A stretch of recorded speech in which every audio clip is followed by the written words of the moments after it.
Hello everyone. Today we are going to discuss a topic on DOS and DDoS, which is one of the tools used in cybercrime. Let's get into the topic. This denial of service and distributed denial of service is one of the tools used by the cyber attackers. Okay, so denial of service or distributed denial of service, it is an attempt by an attacker by which he makes a network service or a network resources unavailable to the intended users or for the required users. Now there is a small difference between a denial of service and distributed denial of service. When we go into the topic, we will be coming across it. Next, so what does denial of service attack do? It temporarily interrupts or it will be suspends the service of a host which is connected to a network. Now for example, our St. Peter's College website is there. Okay, an attacker, what he does is that he does not want that St. Peter's College website should be accessed by the students. So what he does, he will be temporarily stopping the service of the St. Peter's Engineering College website or any other site by following or by using some techniques. So we will be learning like in what ways we can do the denial of service or distributed denial of service. Next, it is denial of service attacks. Now this denial of service attack, what it does is it will be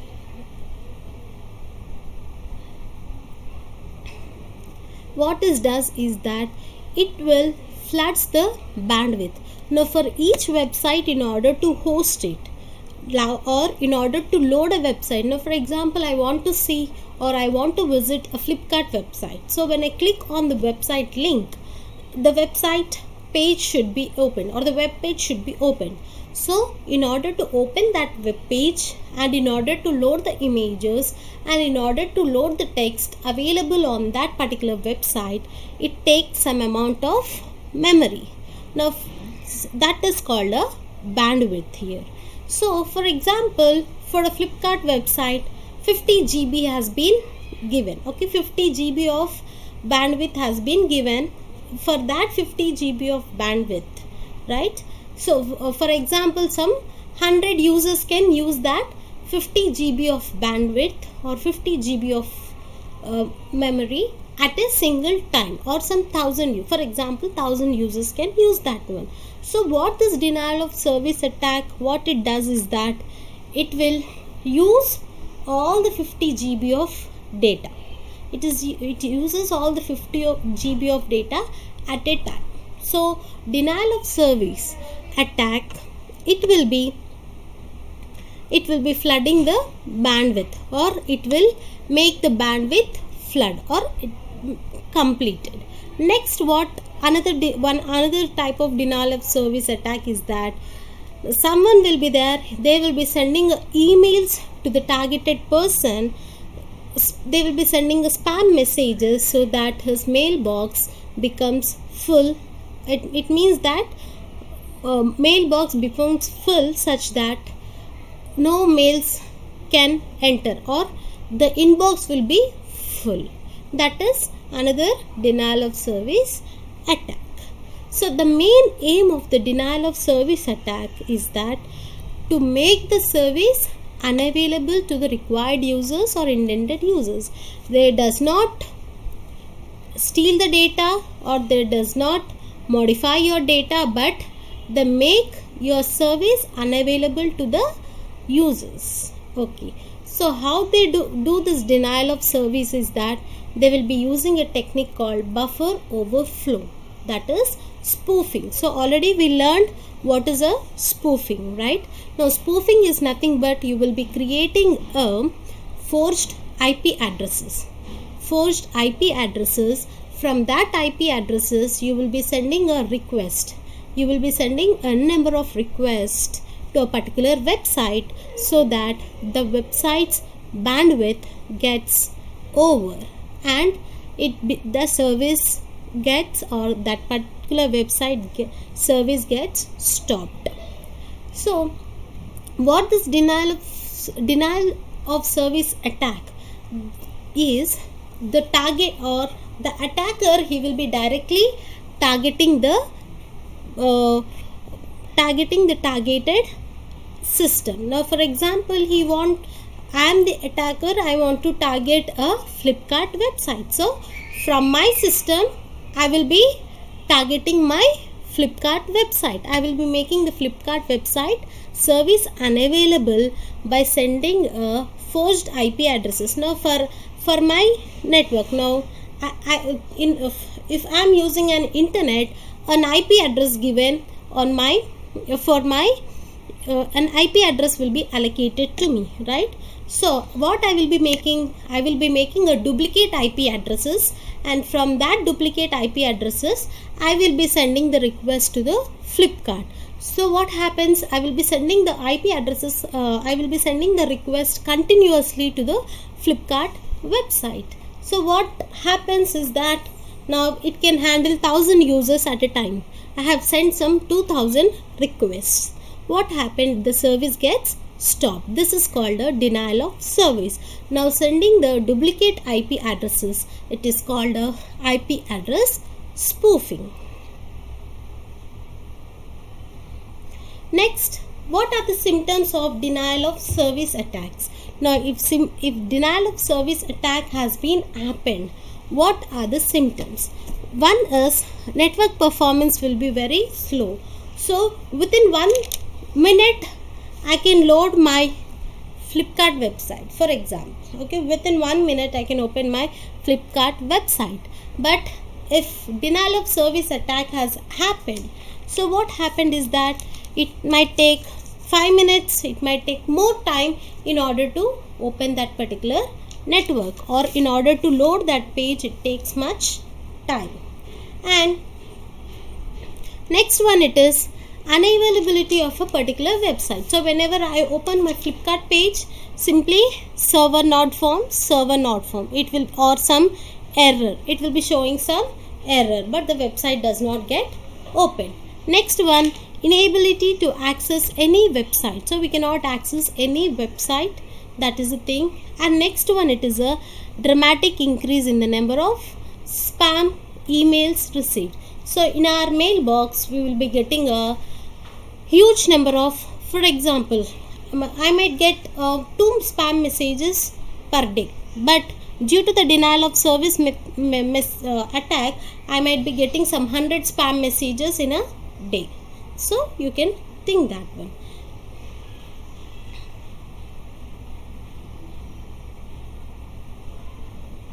And next one, classification of denial of service.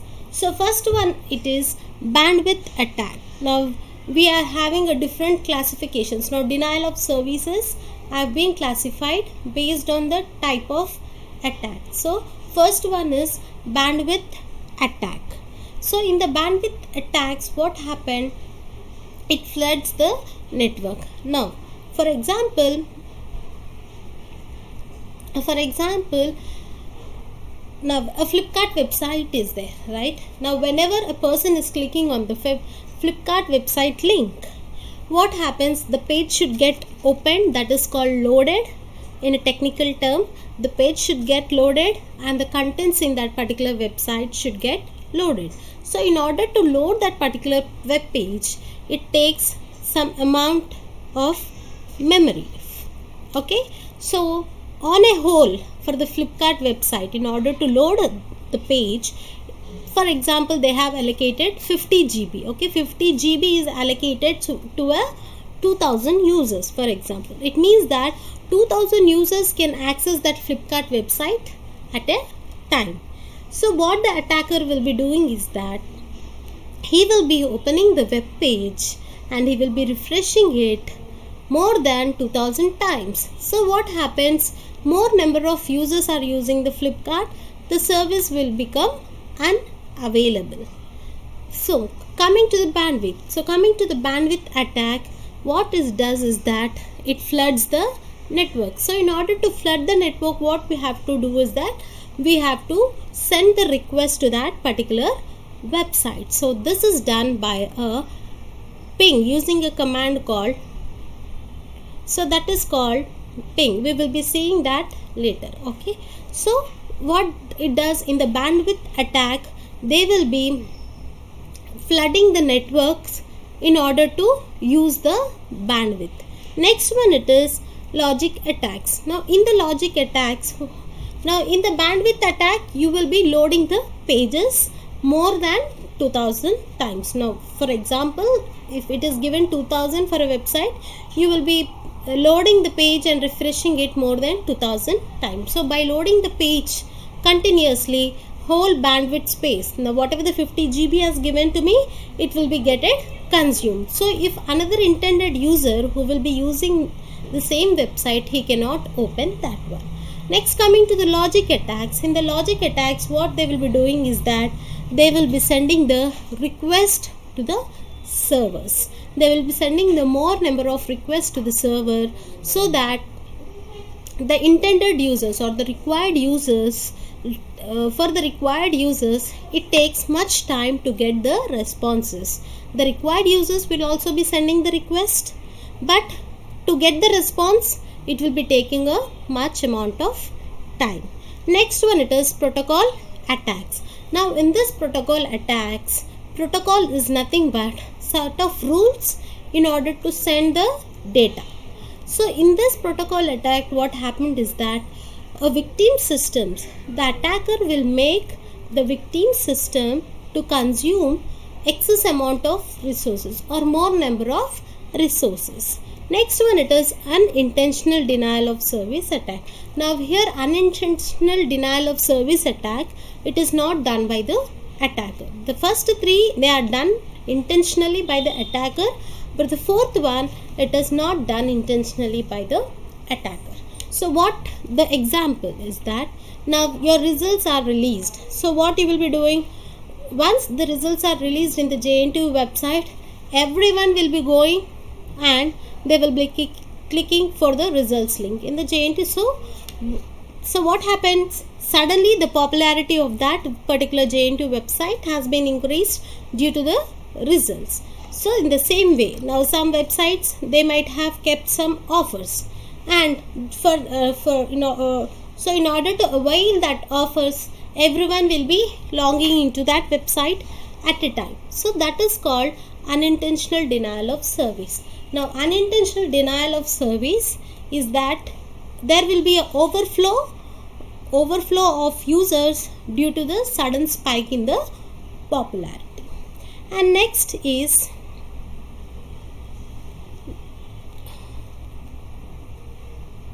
okay, so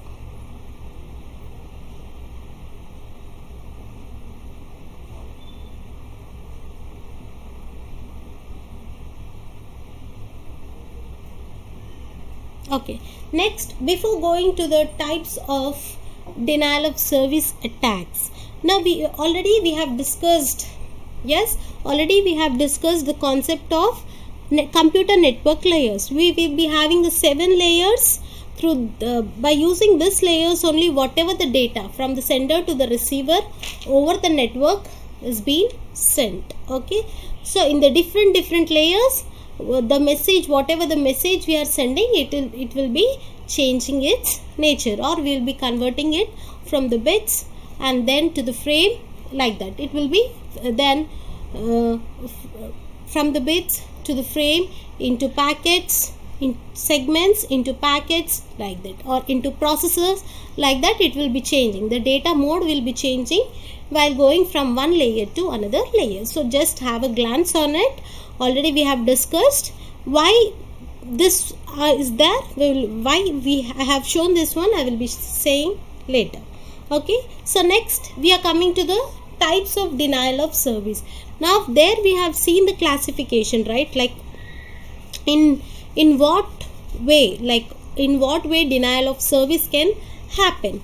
But how the denial of service attacks are done, or how they will be doing, we will be seeing in this one. There is how denial of service attacks are done, like how the attacker will be attacking a target system. But this one, by using which method or by using which process you are going to perform a denial of service, you are going to check here. So first one it is a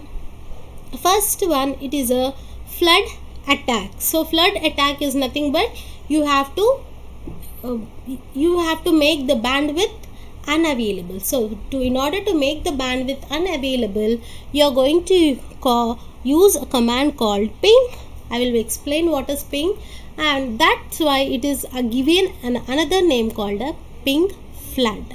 Okay, so now ping is nothing but it is a command which is used to connect to a network, connect to another system in a network.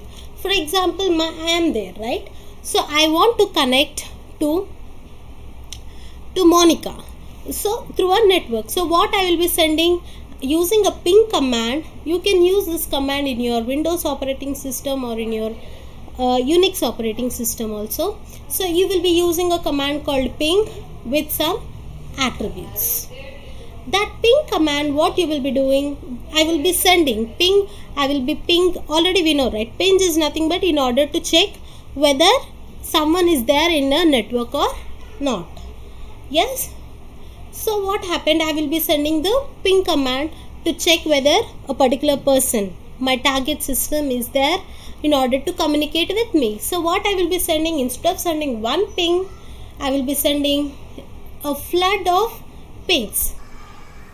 Flood of pings to the particular target system. So this is called a flood attack. So you will be sending a request. You will be sending n number of requests to the person, so that, for example, I am sending n number of requests to the Monica in order to make her network unavailable to other persons. Now for example, Indu is there. Now Indu, she wants to really connect with Monica, but there Monica is busy pinging with me. Yes, that is the thing. So Indu, her service gets stopped over there.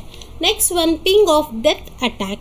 Now in this ping of death attack, denial of service, what happened is that they will be sending a ICMP packets. Now ICMP packets is nothing but Internet Control Message Protocol. So these are used in the network layer. Okay, these are used in the network layer.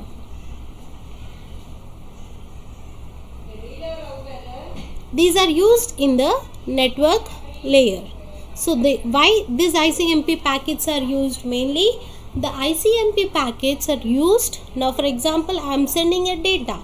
In my data, some error has been occurred due to the network traffic or due to the attacker. So what this ICMP packets will be doing is that it will be sending to the sender that an error has occurred in your sent packet. Okay, that is the functionality of ICMP. Now ICMP will be sending error messages to the sender from the receiver in the network layer. So what happened in this denial of service, what the attacker will be doing, mainly this ICMP packet size should be 65,536 bytes. Okay, but this, what the attacker will be doing, he will be sending more packets, more sized data packets, more than 65,536 bits. He will be sending through the network layer.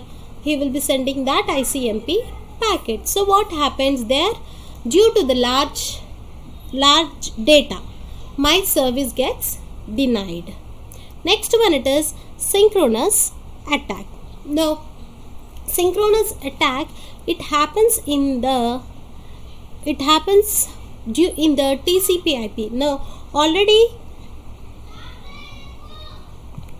now here in the in the transport layer, right? Transport layer, it is used to transfer the data. It is used to transfer the data. Now the transport layer, transferring of data, already it happens in two ways, either through connection oriented and another one is through connectionless. Connection oriented, it is through TCP protocol, TCP, transmission control protocol, connection oriented. Whereas user datagram protocol, it is used for connectionless. Okay, now for example, through mobile phones we are sending the data, right? It is a connectionless. Or I'm connecting through a LAN and I am sending information from one system to another system. It is called a connection oriented. So in the transport layer, right, so it mainly happens in the connection oriented protocol. So in the connection oriented protocol, what happens is that before sending a message, there should be a connection establishment. There should be a connection establishment. Just a second. Yeah, there should be a connection establishment. So in the transmission control protocol, there should be a connection establishment. So I am the sender. I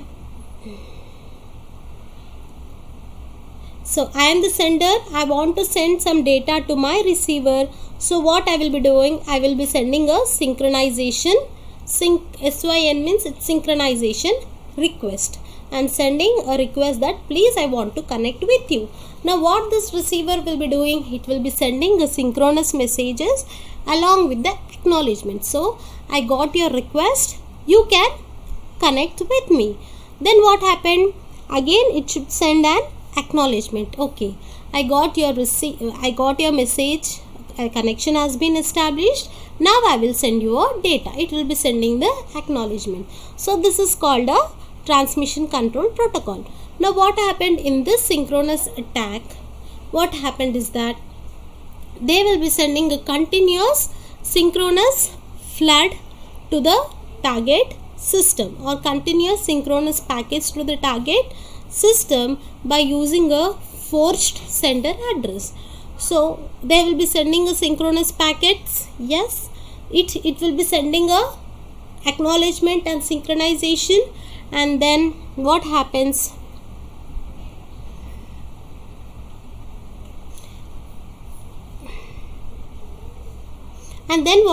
is that this sender should send the acknowledgement. So what I have done in the synchronous flooding, the attacker will be sending a forced IP packets or he will be using a forced TCP addresses and he will be sending.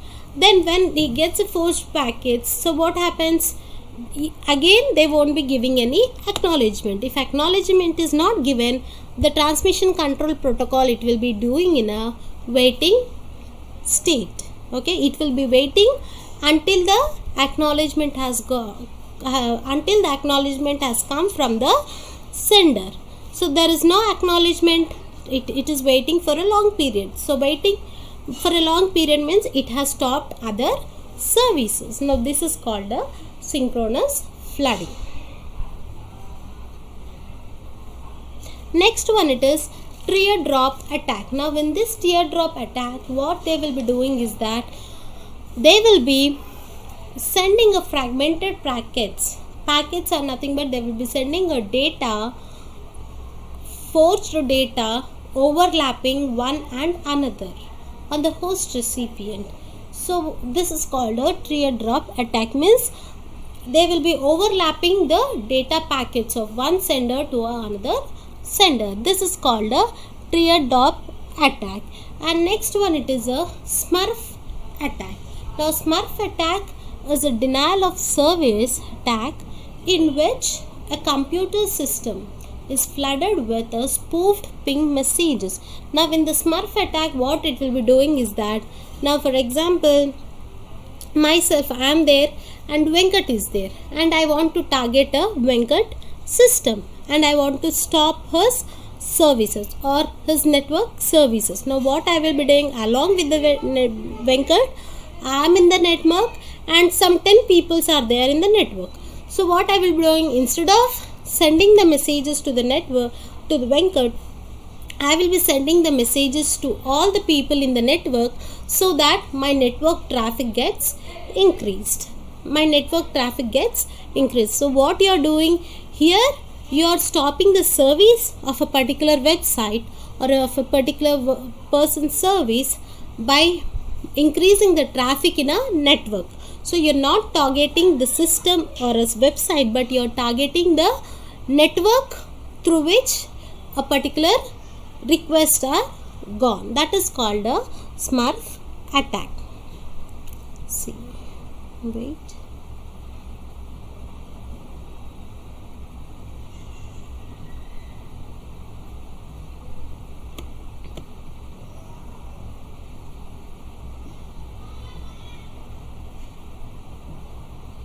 See, this is a Smurf attack. So here attacker is there. Yes, here the attacker, this is the target system, but he will be sending the ICMP packets to all the remaining people along with the target, so that network gets very busy. And next one, it is a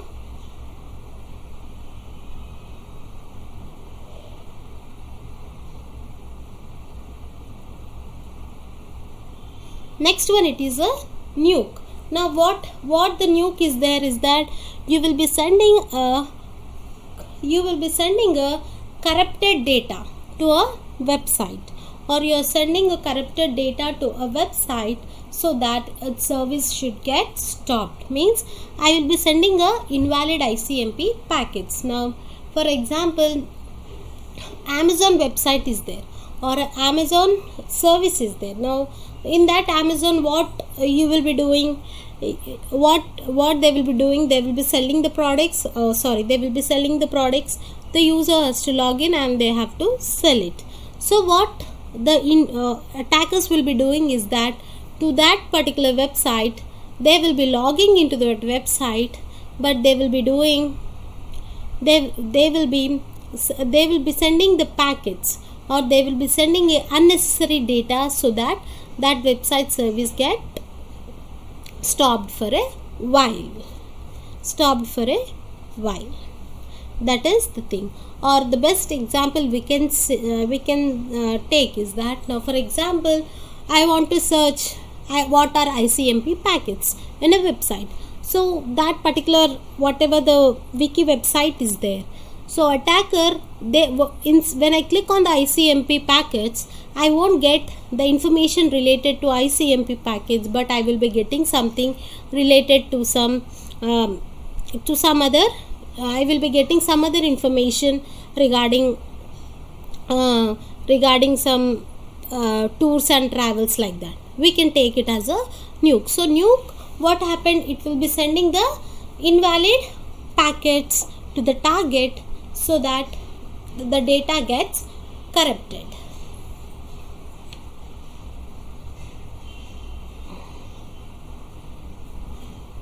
Next, now these are the different DOS tools.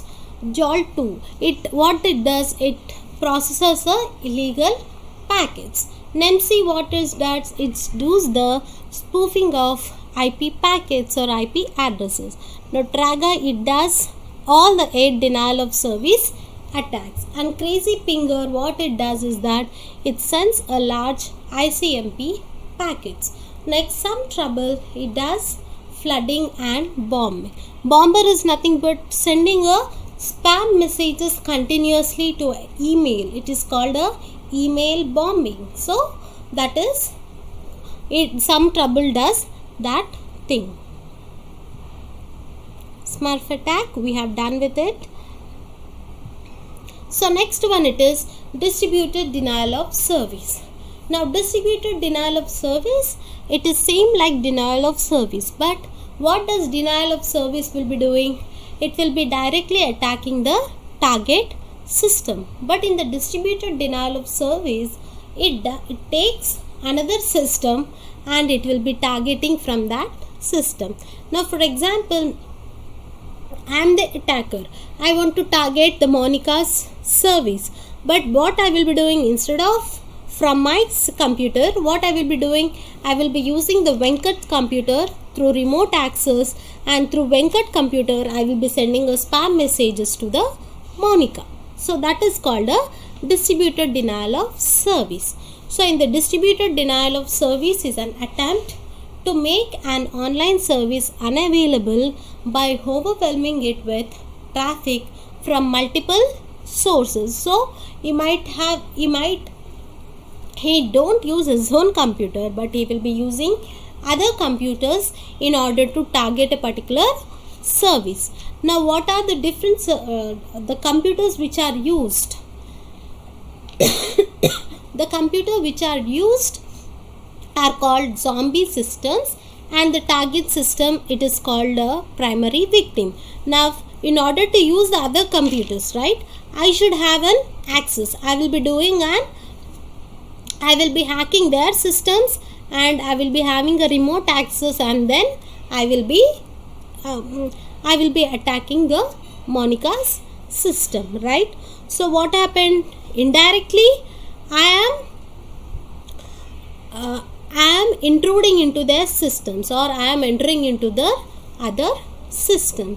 So zombie systems are nothing but the systems which are used to do some malicious acts or malicious attacks. That is called as zombie systems.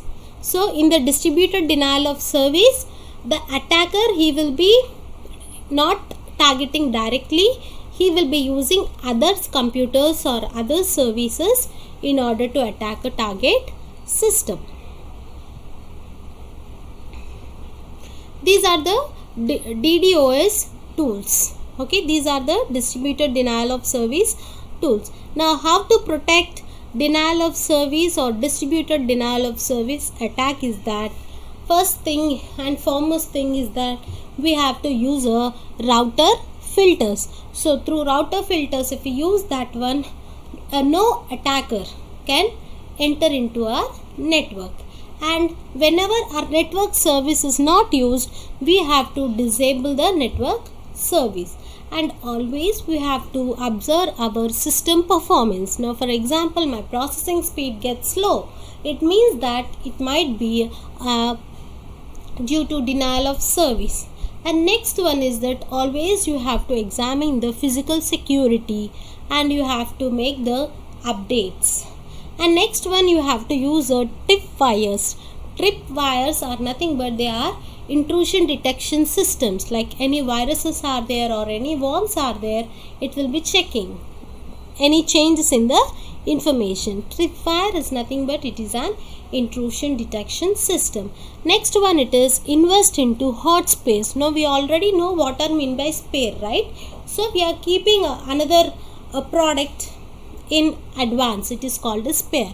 Now here hot space are nothing but, now in the web services, right, now if one server has been failed, so if I want to run that website effectively, what we will be doing is that we have to keep another server in spare. Now those are called hot spares. So hot spare are nothing but, you can say, you can maintain the proxy servers. That is the thing. Okay, best thing is that we can maintain the servers in spare. And next one is that you have to invest in the fault tolerant network. So you have to use a network which are very secure and which are very efficient. And next one, you have to invest in the backup and password policies. So always you have to maintain the backup. Now for example, if my server gets crashed, so what happened, all the database whatever is there, it will be there in my server.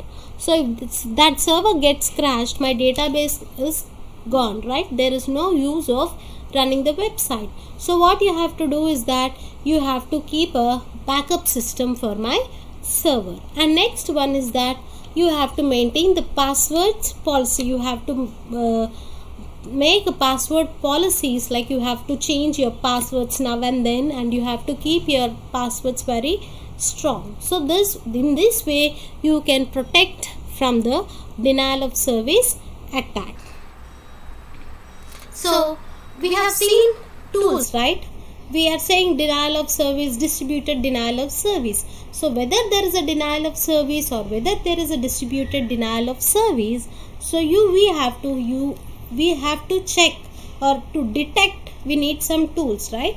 So these are the tools. Zombie zapper, it will be checking the remote systems, and this is remote intrusion detection system, and it will be finding the distributed denial of services. And DDoS ping, right, it will be detecting the illegal pings. So this is the thing. That's all for today. Thank you and have a nice day.